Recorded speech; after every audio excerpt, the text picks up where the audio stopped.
Welcome everybody to For the Love of Language. I'm EJ, And I'm Stacy. Welcome in, everybody. Good to have you here.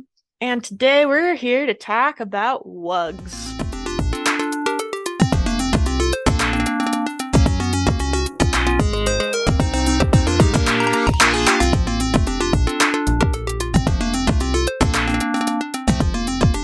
A wug, wug. Oh my God, EJ, what's a wug? Well, a wug is not anything, and that is the point. Hmm. So basically, there's Once upon a time in the past. once upon a time, this is probably the most famous linguistics study ever done as far as just how much it's referenced and talked about, which is awesome because it's actually also surprisingly simple. Hmm. But the idea is that you have a Wug test and you use nonce words, created words, not real words that don't mean anything. And you see if someone will, conjugate or modify or use those words properly in the sentence despite them not having any meaning. Hmm. Yes. So to give a little bit more context, back in 1958, this was before like linguistics became a formal science, before our boy Chomsky got his hands on it. A psychologist named John Burko Gleason, or maybe it's Gene, I don't know. Jean. Jean. I There's a bunch of ways you could pronounce that, Gene or Jean or whatever. Essentially created this test to see what children would do. And Right. so they would show pictures of like a thing, just like any type of thing, and say that this was a wug. And then they would hold up two of those things and they would say, all right, these are, and then the children would say wugs, which is like the plural, like they enforced the English plural on this nonce word. And so this was basic, like this, what this study really did was it kind of highlighted morphology in a very interesting way of like, there is a separate process to take any sort of word and put it in a different category of some sort, and that this is like a strategic process and not something that you memorize. And because that was hotly contested back in the day of like, oh, do we just memorize a bunch of different words and their varieties, or is there actually some sort of like cognitive processing that's going on to change the shape of words, to turn a noun into a verb, to make a noun plural, to change the conjugation of the verb to present or past or whatever, like. So this was very revolutionary for the time, because before that, a lot of people thought that we just memorized a bunch of shit. And we don't. I mean, there are some things that we do memorize, right? Like we have rules, like there's exceptions to every rule. So like, the plural of dog is dogs, and the plural of cat is cats, and the plural of geese is goose, but the plural of moose is moose. That's for historical reasons. So we memorize things like those exceptions, but kids pick up on this really quick. And the Wug test kind of like showed that they are doing a cognitive process and not just memorizing stuff. Right. And, obviously this wasn't just the word wug that was used. Wug is a fake noun. They Yeah. also have fake verbs that were conjugated and other things. But like Stacey was saying, you clearly no one had heard the word wug before because it was a nonce word. It was a created word. And so by using something that no one has ever heard before, you prove that like you can apply patterns to new things. You're not just repeating things that you've heard. Absolutely. Mm-hmm. And there's also, some interesting stuff, like even if you were to say, memorize the pattern, add s in English, there's more complex phonological rules even being applied to the word wug, because when you Yeah. pluralize wugs, you're not actually adding a phonemic S, you're adding a Z sound, which in this case is an allomorph of the S sound, because the G at the end of wug is voiced, that voicing carries over and changes the S that we view as pluralization into a Z sound for wugs instead of Mhm. wugs. Like, it just sounds weird if you say it wrong.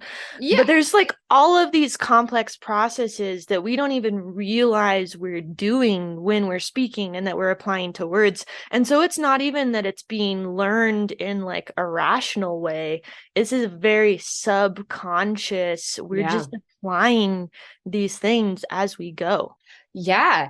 And they did this study with children. It can also, like, it's definitely been replicated in adults, but anyone who has ever been around a child will see how this kind of plays out, where children will go through this process of under application and then over application and then applying the rule properly. I'm air quoting properly, right, given the natural context. So like you'll probably hear like a kid like using the simple past, right? So I wanted a cookie, right? And so they'll say, I wanted a cookie. I walked down the street. I speaked to mommy, right? And they will over apply this rule because they haven't quite learned the exceptions yet.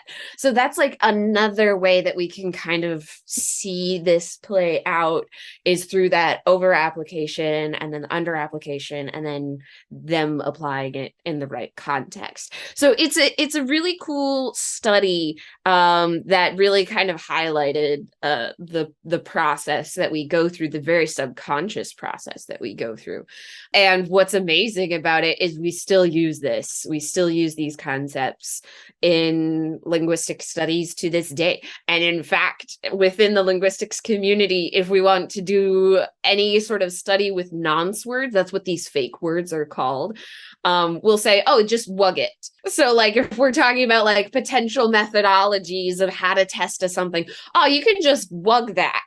And everybody inherently knows that that means generate some nonce words to try and test what you're looking for.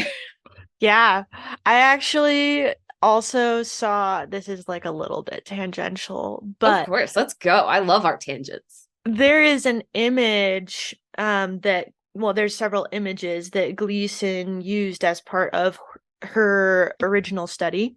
And the image for a wug is this like little birdie type thing with these two little legs. It's like very stick figure-ish, very cute. There's actually people that have gotten tattoos of the wug, Of the wug. which I think is hilarious and also That's so brilliant. cute. Yeah, I like to tell people that, I mean, I don't like to tell them this, but it's kind of just like a fact that like linguistics is not the most pictorially beautiful like science. Like chemistry has like fun little molecular structures and physics has like other cool things, but like linguistics is just like words and like the IPA, and it's not like the most visually appealing. So finding, like, if you wanted an artistic representation of like linguistics, like, good luck. I definitely, like, when I got my linguistics tattoo, I definitely thought long and hard about how to make it like really something like super beautiful instead of something. Anyway, that's kind Right. of just like a random side note. But yeah, linguistics is not like the most visually appealing just because it's words. Yeah, unless you're into like really beautiful scripts. Like I think Yeah. personally, I find Russian cursive very aesthetically appealing, very beautiful. There's Yeah. Arabic scripts that are really beautiful as well. You Yeah. you can find beautiful things, but it's usually in alphabets and or characters or whatever writing system Right. that you're using. And so a lot of people will just, have maybe quotes. My favorite linguistics quote is actually sort of a nonce quote. You might know the one I'm referring to, but Noam Chomsky, Oh, yes. colorless green ideas sleep furiously. There you go. Yeah. iconic.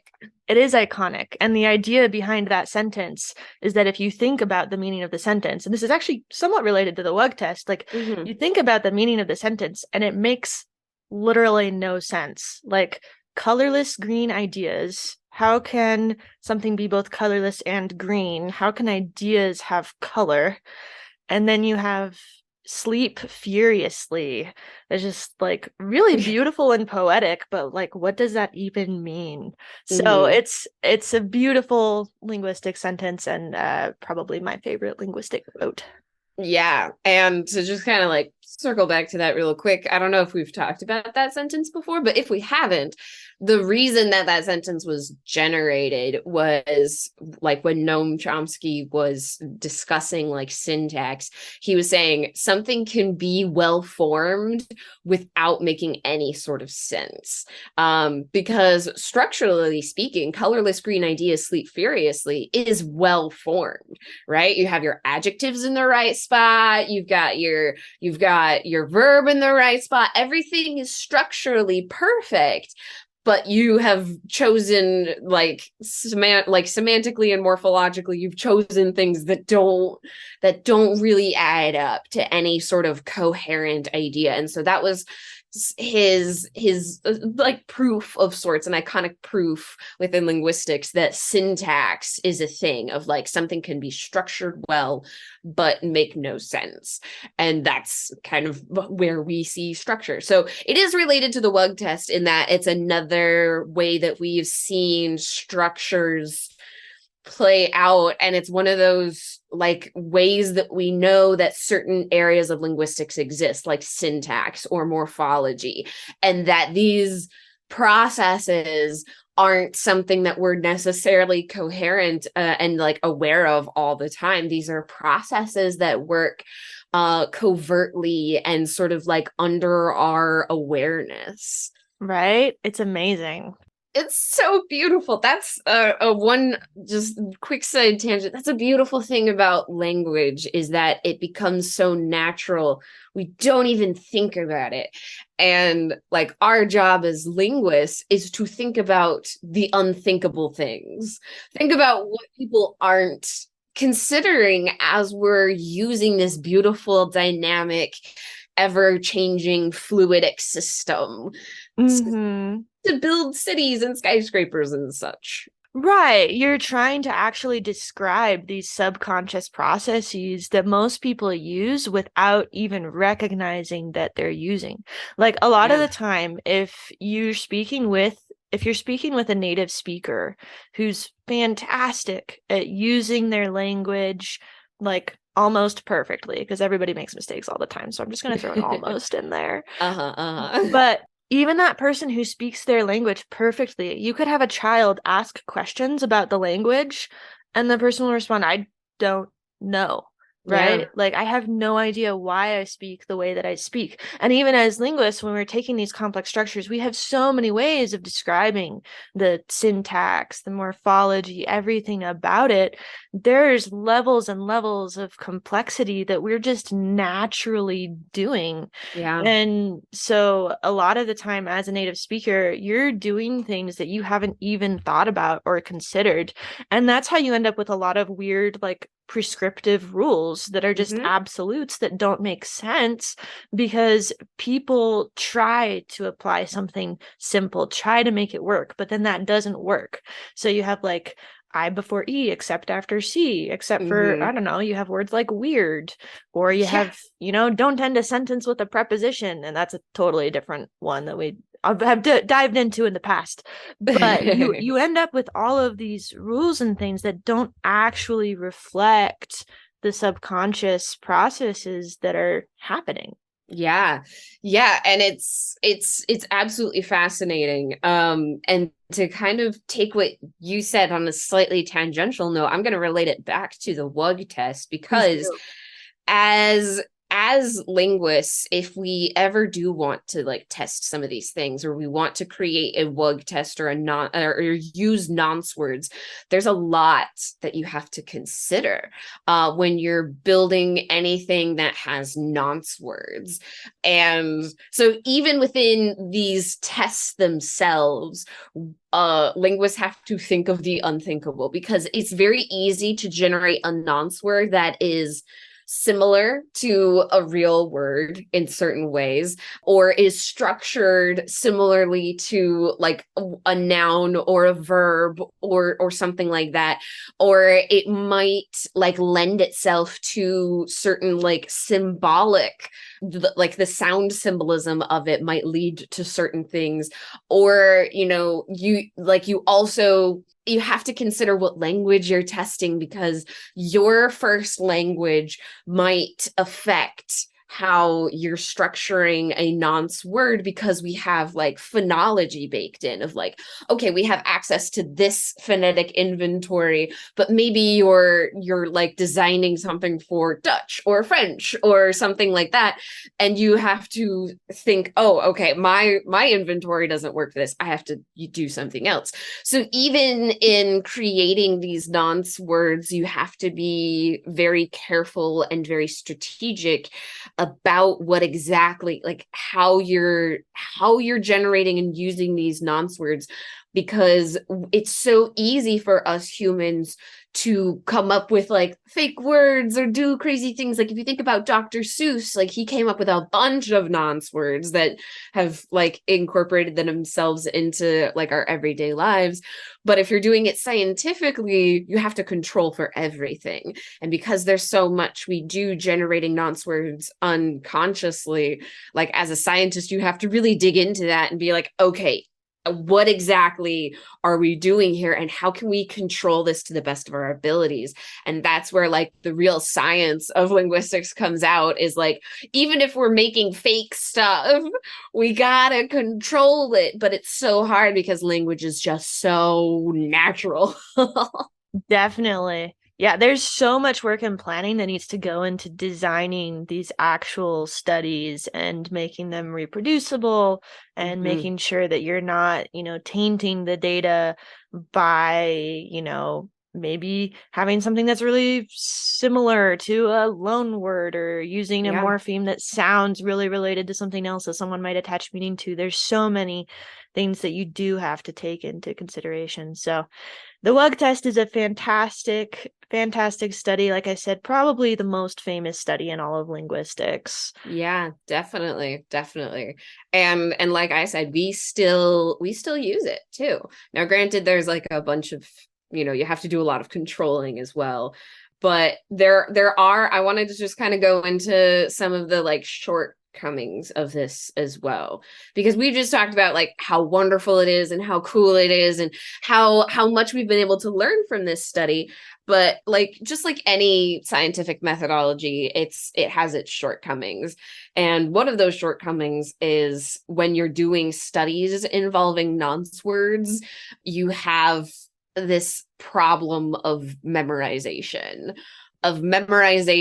or just learning what it is. So like you can definitely learn a lot from a study with nonce words, but consider if you were like a person who was told to come in for a linguistic study, and you had no background in this language, and you were expected to like learn it within a couple of days and then answer questions about it, having like no experience with it at all. It's really hard for participants.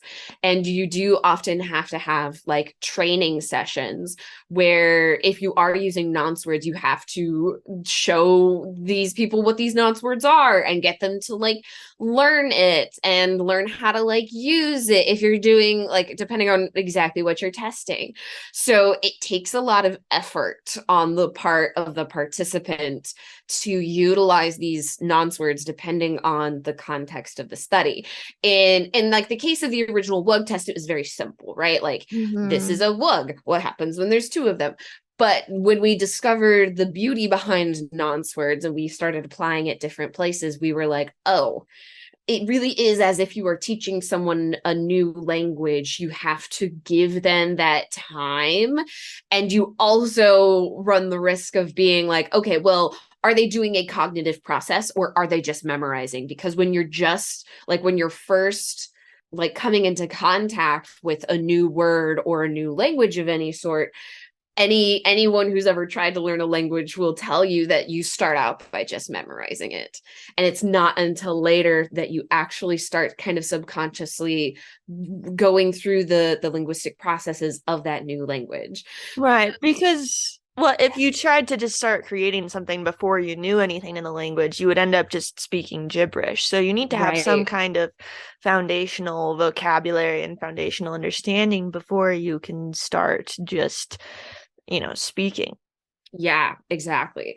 So in those ways, you run a couple risks. Like there you run into some like issues of, all right, is the Wug test appropriate if you're going to just have someone memorize like a list of 50 nonce words? Like, you're going to have a hard time with that. Or do you require multiple training sessions for your data? That's also going to be like more money, more time, more participants, more dropouts. Like, there's a lot that you have to consider that goes into this. Before I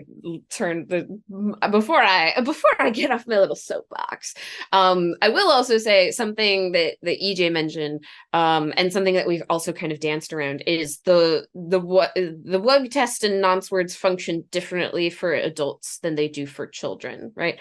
Because the process of learning a second language is very, very different from the process of learning a first language. So, like with a child, you can just introduce something new to them, they will accept it and they will work with it given what they have, which is not much, but they will work with what they've got.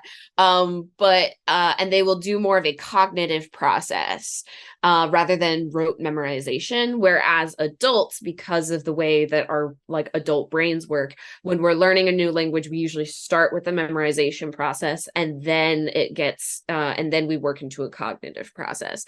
So it's a little bit different for kids versus adults because first language acquisition is different from second. I also think that that's just a flaw in how we teach language and the expectations that adults have around learning language. Like adults want to Yeah. understand the why and the patterns and be told how it works, versus a child is more willing to just do. And Yes. so, like, that's part of how I've been really successful in learning languages is I'm not afraid to just try and say things and just, get in there.